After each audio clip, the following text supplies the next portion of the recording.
Good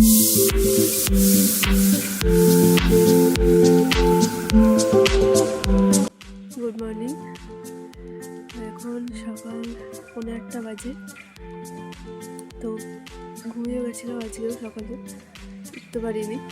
আসলে দিন ধরে তো বেশ চারদিন হচ্ছে, যাচ্ছে না, সকালবেলা উঠতে পারিনি। ও উঠেছিল, ও উঠে ডাকছিল আমাকে, কিন্তু আমি উঠতে পারিনি।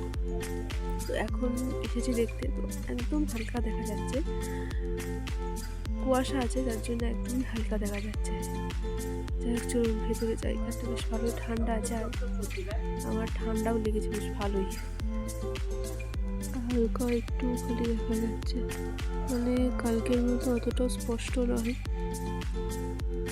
একদম আবছা দেখা যাচ্ছে। মানে চারিদিকে তো কুয়াশা আছে, যার জন্য নিজে একদম হালকা। আমরা সকালবেলা জলখাবার চলে এসেছি। জলখাবার আছে রুটি আর আলুর দম। এই যে রুটি আর আলুর দম। আর এদিকে দিয়ে গেলেন দাদা পেঁয়াজ আর কাঁচা লঙ্কা। এখন কালকে রাত্রে আমরা এখানেই ছিলাম, মানে সানসেটে। তো আজকে রাত্রে ওখানেই কাটবে। এখন যাচ্ছি হচ্ছে কালিম্পংয়ে কিছু সাইট সিইং করতে। তো চলুন যাবো, আপনাদেরকেও নিয়ে যাবো। সারাদিন কী হচ্ছে সবটা আপনাদের সাথে শেয়ার করবো। তো চলুন বেরোনো যাক। দেখছেন কেমন ঠান্ডা লেগেছে, কারণ কালকে ঠান্ডা জলে স্নান করে ফেলেছিলাম। এই জায়গায় জল আসছিল না, ঠান্ডা জলে ঢেলে নিয়েছি, প্রচণ্ড ঠান্ডা লেগে গেছে। যাই হোক চলুন বেরোই। আমাদের গাড়িও রেডি হয়ে গেছে, ব্রেকফাস্ট তো করা হয়ে গেছে। আজকে আমাদের প্রথম সাইট সিইং, মানে প্রথম ভিউ পয়েন্ট হনুমান টপ সামনে আছে। চলুন যাই, ওপরে যাওয়া যাক।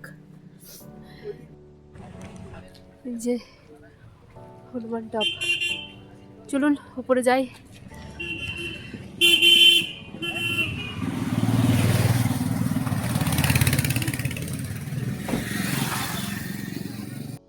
ওই যে দূরে দেখা যাচ্ছে হনুমানজি, এই যে ওই ওপরে যেতে হবে এখন। তো এদিকে এরকম ঢালু রাস্তা আছে, আর ওদিকে আছে হচ্ছে সিঁড়ি। তো আমরা এই রাস্তা দিয়েই যাব। চলুন যাই। এখানে ছোট্ট দুটো ঘন্টা আছে, দাঁড়ান দেখি হয় কিনা। আচ্ছা এইরকমই, এর থেকে বেশি বাঁচবে না। দেখ চলুন উপরে যাই। আচ্ছা এতটা রাস্তা এইভাবে ঢালু রাস্তায় এসে এই যে সামনের দিকে সিঁড়ি আছে। এইদিকে রাস্তাটা দেখুন কি সুন্দর। যাক চলুন, একদম চলেই এসেছি, এবার উপরের দিকে যাই।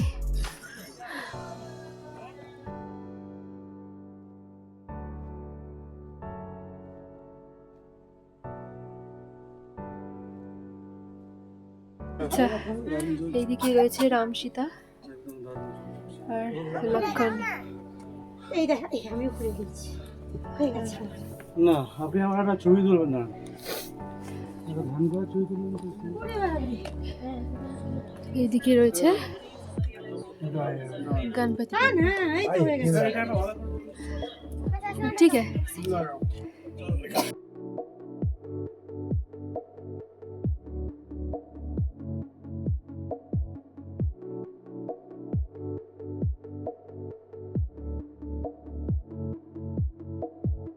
এবার এই হনুমানের মানে শ্রী হনুমান দেবের মন্দির দেখার পর সামনেই রয়েছে হচ্ছে দুর্গা মন্দির, মানে সেটা শুনলাম। তো যাই হোক চলুন সামনে গিয়ে বুঝতে পারবো যেটা কি মন্দির।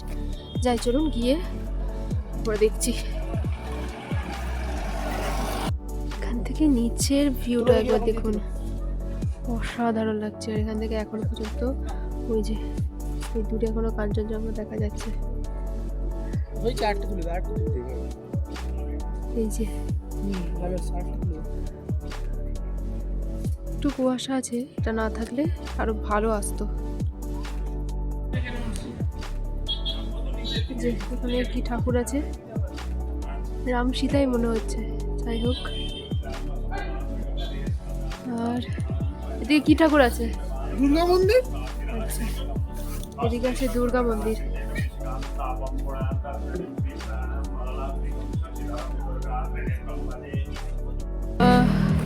ওখান থেকে এগিয়ে এসেই একদম কাছে, এখন এখান থেকে হনুমানের মূর্তিটা দেখা যাচ্ছে।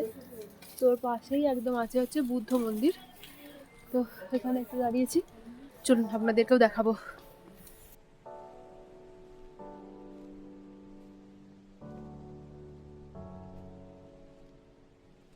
কালিম্পং সায়েন্স সেন্টার এসেছি। আগে এখানে টিকিট কেটে তারপরে ভেতরে যেতে হবে। এখানে টিকিট কাটা হলো, এবার আমরা ভেতরে যাচ্ছি।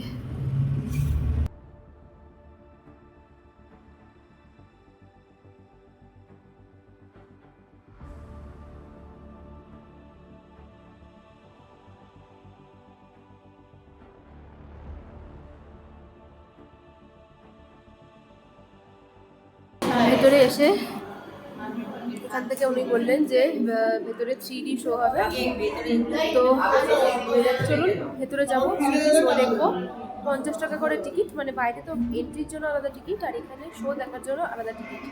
তো আমরা টিকিট কাটলাম, এবার 3D শো দেখতে ভেতরে যাচ্ছে। পরে সানগ্লাস দিয়েছে, সেটা পরে তারপরে 3D ফিল্ম দেখে বাইরে এলাম। 50 টাকা করে টিকিট নিয়েছিল, বেশিক্ষণ না। তবে ওখানে ভিডিও যেহেতু অ্যালাউড নয়, ওই জন্য আমি আপনাদের সাথে শেয়ার করতে পারি। তো ভেতরে যা আছে যদি অ্যালাউড থাকে দেখাবো, ওটা দেখানো যায়নি। বেশিক্ষণ নয়, 5 থেকে 10 মিনিট এরকম। যাই চলুন বাকিটা আপনাদের শেয়ার করতে। Air in music.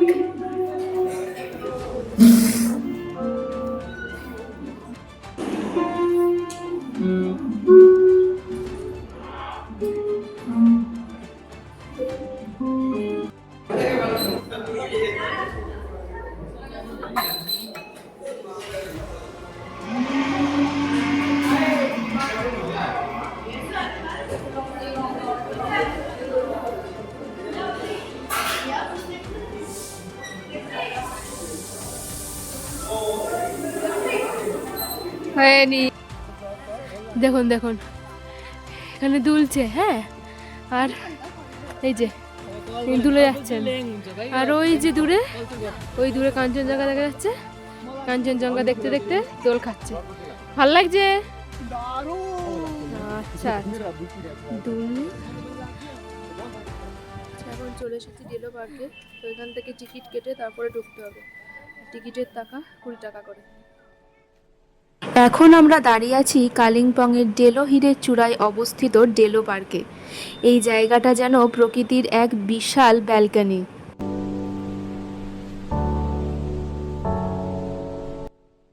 গাড়ি থেকে নামতেই প্রথম যে জিনিসটা অনুভব করলাম সেটা হলো এক অদ্ভুত শান্তি। চারপাশে বিশাল খোলা আকাশ, সবুজ ঘাসের বিস্তীর্ণ প্রান্তর, রঙিন ফুলের বাগান আর তার সঙ্গে ঠান্ডা পাহাড়ি হাওয়া।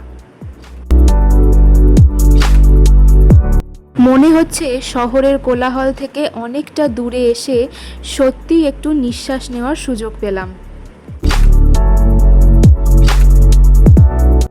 একদিকে তাকালে দেখা যাচ্ছে কালিম্পং শহর পাহাড়ের গায়ে ছোট্ট ছোট্ট ঘরবাড়ির মতো সাজানো, আর একটু দূরে তাকালেই পাহাড়ের পর পাহাড়, একটার পর একটা সবুজ ঢেউয়ের মতো যেন নিচের দিকে নেমে গেছে।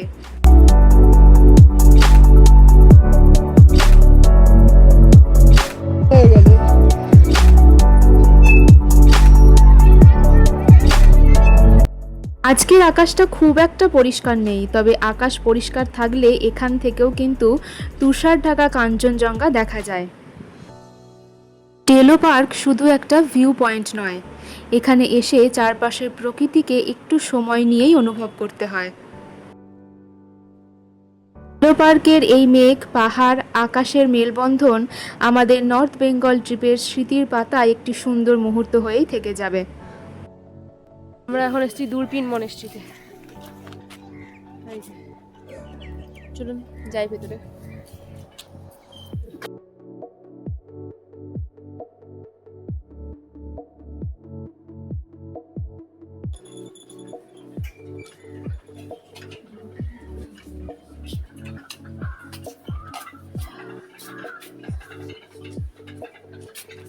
একটু আগে হোটেলে ফিরেছি, সরি হোটেলে নয়, হোমস্টেতে। তো খেলাম, এই খেয়ে দিয়ে উঠেই খাবারটা খুব দুজনে- টেস্টি ছিল। হ্যাঁ, কালকে থেকেই খাবারটা সত্যি খুব ভালো হয়েছে। তো দুজনে মিলে একটুখানি ঘুরতে বেরিয়েছি, চারপাশটা একটুখানি দেখতে। সকালবেলা এখান থেকে কাঞ্চনজঙ্ঘা দেখা যাচ্ছিল, এখন ওই দিকটা ওই দিকটা দেখা যাচ্ছিল। তো এখন আর দেখা যাচ্ছে না, কুয়াশাটা পড়ে গেছে তো, যার জন্য। কিন্তু পুরো ডাউনহিল রাস্তা। চারপাশের ওয়েদারটা একবার দেখুন, কেমন নিস্তব্ধ, খালি একবার দেখুন রাস্তাটা।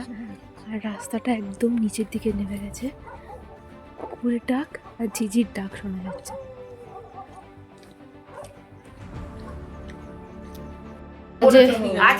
চুপ এখানে চা খাওয়া হচ্ছে, চা আর পকোড়া আছে, আর মাসিমণি এখানে চায়ে চিনি দেওয়ার দায়িত্বে আছে। ক চামচ করে চিনি দিচ্ছে একটা কাপে? 1 চামচ, হ্যাঁ 1 চামচ না, হাফ। বলছি যে আর হচ্ছে এই তো ছোট মনে চলে এসছে চিনি দেবো আমার ডিনার, ডাল, চিকেন, সয়াবিন আলু তরকারি আর আলু ভাজা। আমরা দুজনের ভাত আর সবার রুটি, বাকি সব সেম সেম। আর এই সয়াবিন আলু তরকারি আমাদের দুজনের। তো খাওয়া দাওয়া সেরে ঘরে চলে এসেছি, আর এবার শোবো। সারাদিন বেশ ভালোই কেটেছে। যাই হোক, চলুন ভিডিওটাও তাহলে আজকে এখানেই শেষ করছি। দেখা হবে আবার সামনের ভিডিওতে। যারা ফেসবুক থেকে দেখছেন তারা পেজটি একটু ফলো করে দেবেন, আর যারা ইউটিউব থেকে দেখছেন তারা চ্যানেলটি সাবস্ক্রাইব করে দেবেন। লাইক কমেন্ট শেয়ার করতে কিন্তু একদম ভুলবেন না। যাই হোক, চলুন আজকের ভিডিওটা তাহলে এখানেই শেষ করলাম। দেখা হবে আবার সামনের ভিডিওতে। সবাই ভালো থাকবেন, সুস্থ থাকবেন।